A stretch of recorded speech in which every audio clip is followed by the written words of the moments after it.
There's a knot of iron sitting in a laboratory. It's small enough to hold in your hand, over 100 years old. And when a forensic scientist put it under an electron microscope, she found something that shouldn't have been there. Something that helps explain how the most advanced ship ever built vanished beneath the North Atlantic in just 2 hours and 40 minutes, taking more than 1,500 souls with it. Everyone knows the story. A ship, an iceberg, a cold night in April. But that's not really the story. That's just the ending. Because the truth is, the Titanic didn't die the night she hit that iceberg. She was already doomed long before she ever touched the water.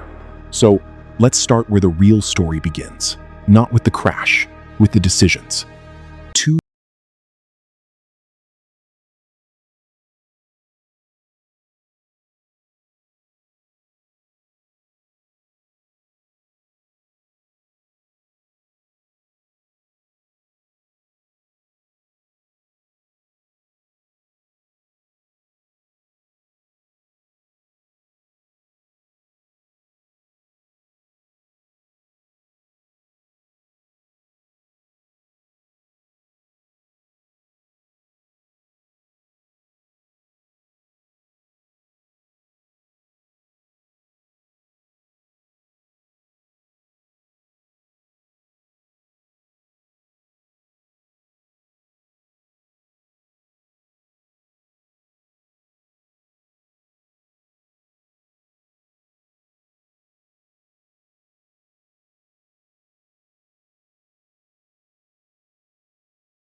damaged, the crew could seal those compartments off with the press of a button, trapping the flooding inside.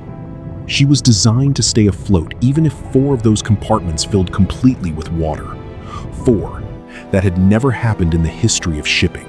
It was, by every reasonable calculation, impossible. But there was a detail, a quiet, almost invisible decision buried in the design. Those watertight walls, the bulkheads, they didn't go all the way up. To make room for a grander staircase, for more elegant passenger space, the height of those walls was lowered. Just a few feet, enough that they only rose a little above the waterline. And why would that matter? On a ship that could survive 4 flooded compartments, why would a few feet of wall height matter at all? Remember that question, because it's going to come back, and when it does, it's going to cost lives. Now, while all of this is happening in Belfast, the arguments, the compromises, the paperwork, something else is happening 2,000 miles away. Something nobody in that shipyard could possibly account for.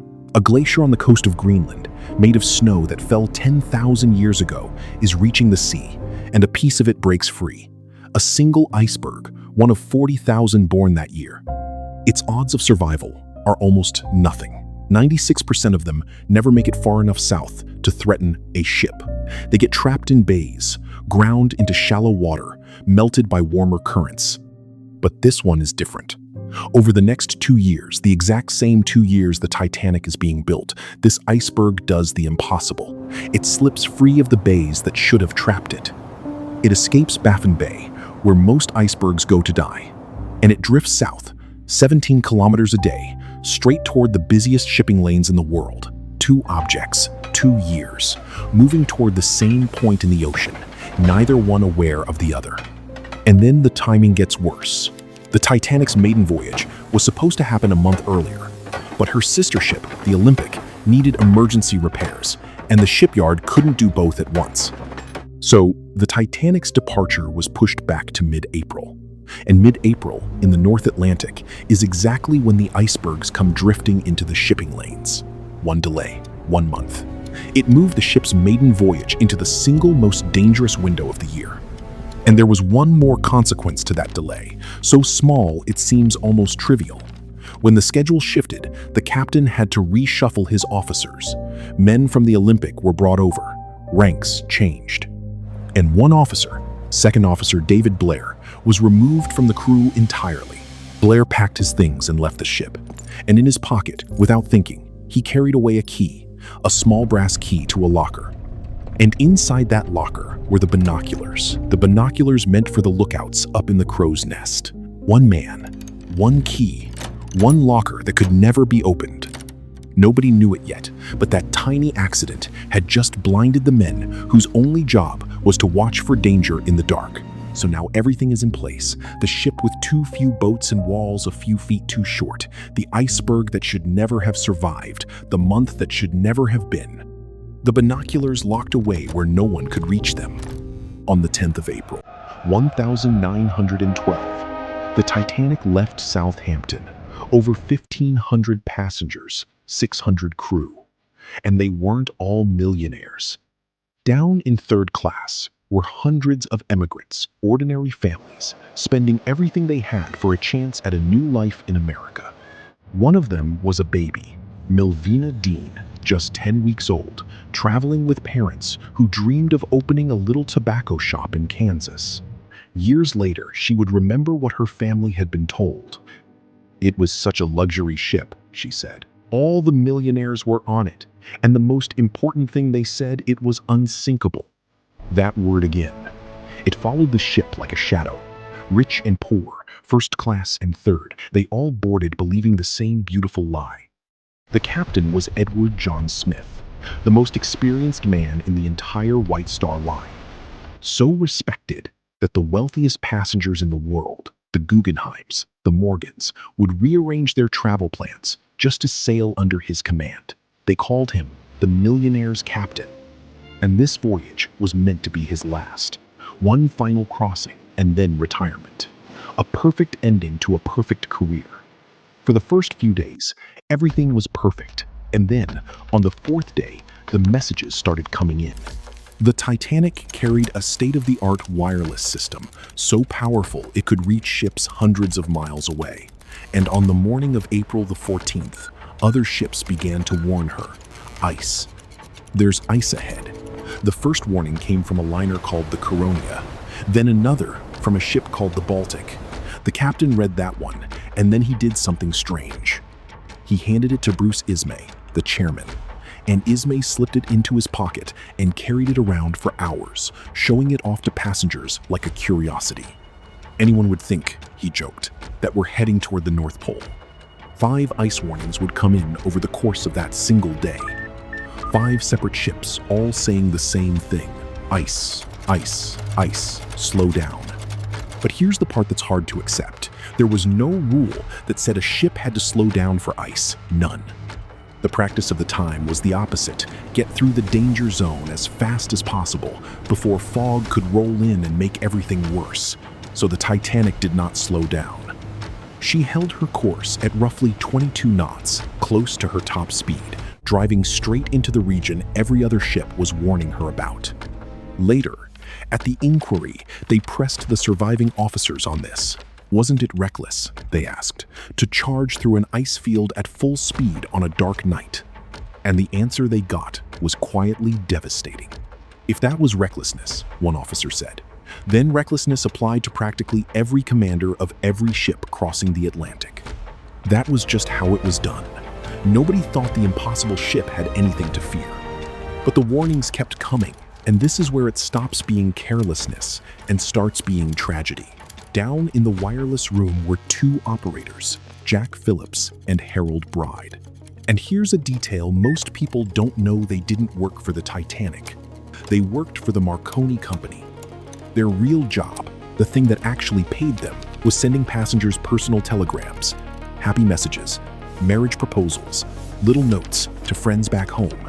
The wireless room was flooded with them because sending a message from the unsinkable ship was a thrill in itself.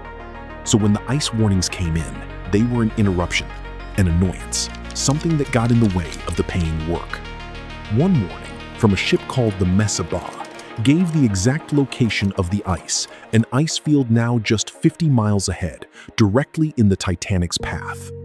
It was, without question, the most important message of the entire voyage, but it came in without the special code that marked a message as urgent for the captain's eyes. So Phillips read it, set it aside, and went back to the passenger telegrams. The captain never saw it. And then came the last warning, and this one is the one that haunts everything that follows. There was a ship nearby, the closest of all of them, the Californian. She had stopped for the night because the ice around her was too dangerous to sail through in the dark. And her wireless operator tapped out a message to warn the Titanic we are stopped and surrounded by ice. But because the Californian was so close, her signal came through blasting loud, right in Jack Phillips's ears, in the middle of his stack of passenger messages. And Phillips, exhausted, buried in work, snapped back a reply. "Shut up. Shut up. I'm busy. I'm working Cape Race." Those were, more or less, the last words exchanged between the Titanic and the one ship close enough to save everyone aboard. The Californian's operator, stung by the rudeness, did the natural thing. He finished his shift, he switched off his equipment, and he went to bed. And just like that, the Titanic lost contact with the only ship near enough to reach her in time. The lifeline was there. It was right there, and it was severed by a rude message and a tired man going to sleep. By 11:30 that night, the Iceberg was 6 kilometers away. The ship was moving at 40 kilometers an hour, 10 minutes to impact. Up in the crow's nest, the lookouts Frederick Fleet and Reginald Lee were straining into the dark, and the conditions were the worst they could possibly be. No wind. A dead, flat, calm sea.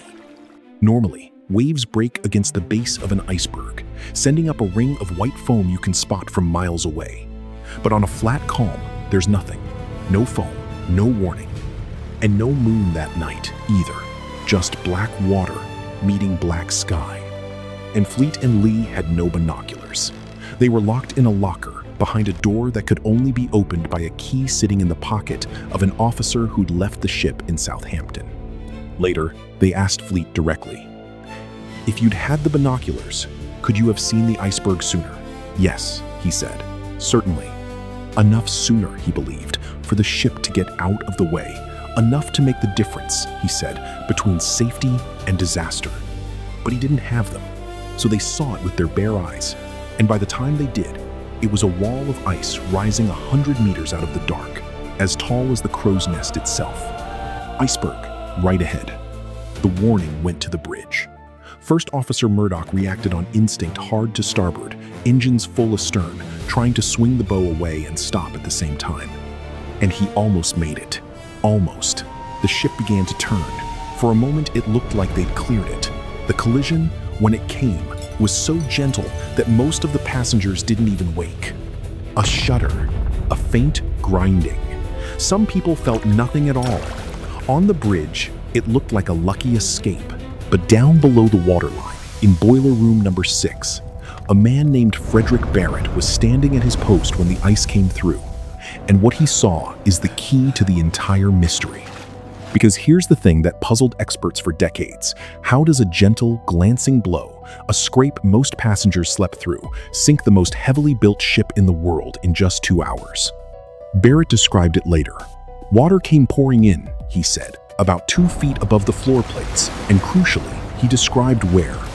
The ship's side," he said, "was torn from the third stokehold forward.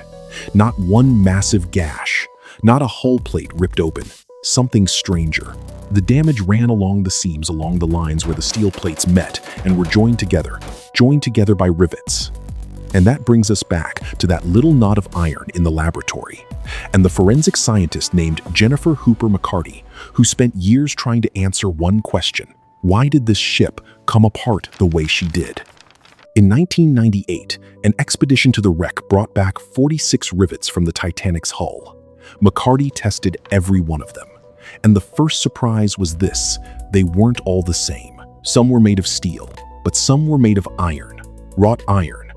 Now, that wasn't necessarily a scandal on its own. The ship was so enormous that the great machine used to drive steel rivets couldn't reach the curved sections at the bow and the stern. So at those points, exactly where the Titanic struck the iceberg, the rivets had to be hammered in by hand, and steel is too tough to hammer by hand, so they used wrought iron instead. This was normal. Everyone did it. But McCarty wanted to know how those iron rivets would actually behave under the force of a collision. So she rebuilt a section of the Titanic's hull and put it under the same kind of pressure the iceberg would have applied. And she watched what happened. With just 5 millimeters of movement, 5 millimeters, the iron rivets began to fail. Not the steel plates. The rivets. They snapped, one after another, and as they went, the plates they held together sprang apart. The hull didn't tear open, it unzipped. Seam by seam, rivet by rivet, the ocean poured in through the popping gaps. That was the answer to how a gentle scrape could open 6 compartments to the sea. But McCarty wasn't finished. Because wrought iron, even though it's weaker than steel, still should have been strong enough to hold. Something else had made those rivets brittle. Something had made them fail far too easily. So she put them under an electron microscope, and that's when she saw it. Embedded throughout the iron were large particles of something called slag impurities left over from the manufacturing process. Now, a little slag isn't always bad. Handled correctly, it can even strengthen iron in one direction. But when these rivets were hammered into place, the slag ended up sitting the wrong way, concentrated right in the heads of the rivets, and that made them brittle, weak exactly where they needed to be strongest. Which raised one final question. Why was there so much slag in the first place? Why were these rivets so full of impurities? For that,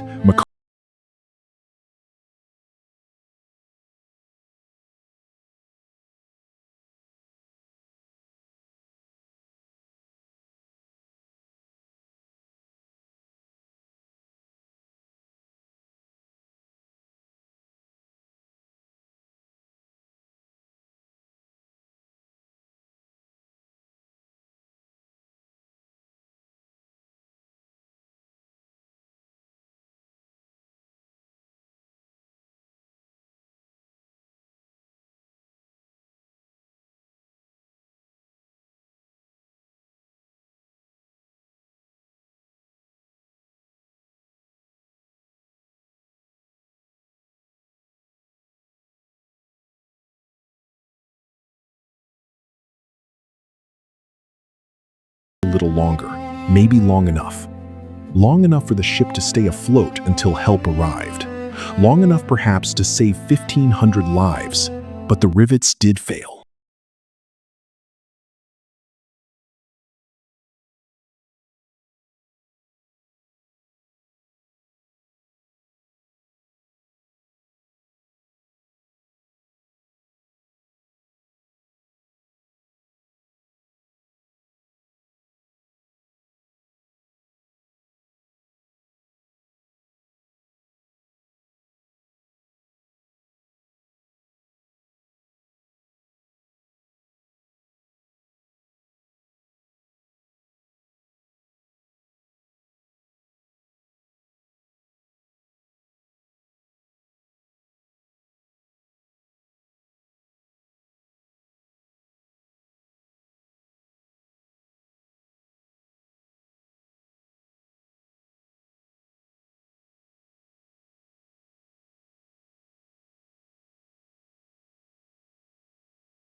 died. At midnight, the ship's designer went to the captain and did the arithmetic in front of him. 5 compartments flooding. She cannot survive. In 2 hours, he said, she will be at the bottom of the ocean. And now, the captain reached for the one miracle he had. The wireless Phillips and Bride, the same operators who'd been buried in passenger telegrams all night, were now firing off distress calls into the dark. The old regulation call, CQD. And then, on a suggestion from Bride, something newer, something barely used yet, SOS. The signal blazed out across 400 miles, and ships answered. The Frankfurt, the Carpathia. But they were far, 100 kilometers more. The Carpathia turned immediately and drove through the ice as fast as her engines could push her, but she was hours away, hours the Titanic did not have. And the whole time, the one ship that could have reached them in minutes, the Californian, stopped just a few miles off, sat silent, her wireless switched off for the night, her crew asleep. But they weren't entirely blind on the Californian, because the survivors in the lifeboats would later swear to something. Out on the horizon, as the Titanic fired her distress rockets into the sky, they could see it, the lights of another ship, right there, so close it felt like you could shout to it. And on the Californian, her crew saw something too. White rockets rising in the distance. But distress rockets of the era were supposed to be understood by their bursting and their color, and these were just white lights climbing into the dark. So the crew of the Californian talked it over and decided they were probably company signals, just another ship saying hello across the water, and they went back to what they were doing. And they let the Titanic die a few miles away, close enough to see her lights go under. That failure would enrage the world more than almost anything else. The nearest ship, with a rescue in reach, undone by a single sleeping wireless operator and a set of misread lights. Now the ship was tilting hard, and the boats were being lowered. And here is where the 16 lifeboats, the number that came down from 48 2 years earlier in a Belfast office, became a death sentence written in advance. There was room, at best, for barely half the people aboard. And in the panic and the confusion, many boats were lowered less than full. There had never been a proper lifeboat drill. The captain had canceled it that very morning. So the boats went down half empty, while people stood on the decks who would die within the hour. Around 1,500 people were still aboard when the Titanic finally slipped beneath the surface. And almost everyone who went into that water died within minutes. Not from drowning, from the cold. The North Atlantic in April is a killer that works in moments. Cold shock, then hypothermia. Of the roughly 1,500 people who ended up in the sea, only about 40 were ever pulled alive from the water. But there was one man, and his story is so strange it sounds invented. The ship's chief baker, Charles Juffin. As the Titanic went down, Juffin didn't panic. He'd spent the last hours helping passengers into the lifeboats, and then, in one of the calmest acts of that entire night, he chose not to take a seat himself. Instead, by his own account, he went below and drank a good deal of whiskey. And when the ship finally sank beneath him, Juffin simply stepped off into the freezing water and stayed alive, not for minutes, for hours, bobbing in water that killed everyone around him in a fraction of the time, until a lifeboat finally pulled him in. He survived. One of the strangest survivals in the entire disaster, a man who walked off a sinking ship and outlasted the sea itself. The Carpathia arrived about an hour and a half after the Titanic vanished. She found the lifeboats scattered across the dark water and pulled the survivors aboard. 710 people out of more than 2,200 who had sailed. By 9:15 that morning, it was over. The rest were gone. So now, at the end, look back at the whole chain of it, because that's what this really is, a chain. Not one villain, not one mistake. A sequence of small, ordinary, human decisions, each one reasonable on its own, that lined up perfectly to kill. A staircase valued over lifeboats. Walls lowered a few feet for elegance. A cheaper grade of iron, ordered by someone whose name we'll never know. A month's delay for a sister ship's repairs. A key carried off in a departing officer's pocket. 5 ice warnings, drowned out by strangers' telegrams. A rude reply, and an operator who switched off his radio and went to sleep. A flat, calm, moonless sea. An instinct to turn, when turning was the one thing that doomed her. Any single one of those changed, and the ship might have lived. Any one. That's the thing that stays with you. It wasn't fate, and it wasn't just an iceberg. It was 100 human choices, and the terrible arithmetic of how they added up. They called her practically unsinkable. And they were almost right. That's the cruelest part of the whole story. The Titanic didn't fail because she was badly built or badly run. She failed because everyone, the designers, the owners, the crew, the passengers, the entire age that built her, believed a little too completely that human beings had finally outbuilt the sea. The Iceberg had been drifting toward that spot for 2 years. The ship had been sailing toward it for 4 days. And somewhere in a laboratory, more than a century later, sits a small piece of brittle iron that finally told us the truth. The unsinkable ship was doomed from the day she was drawn on paper. She just didn't know it yet, and neither did the 1,500 people who trusted her.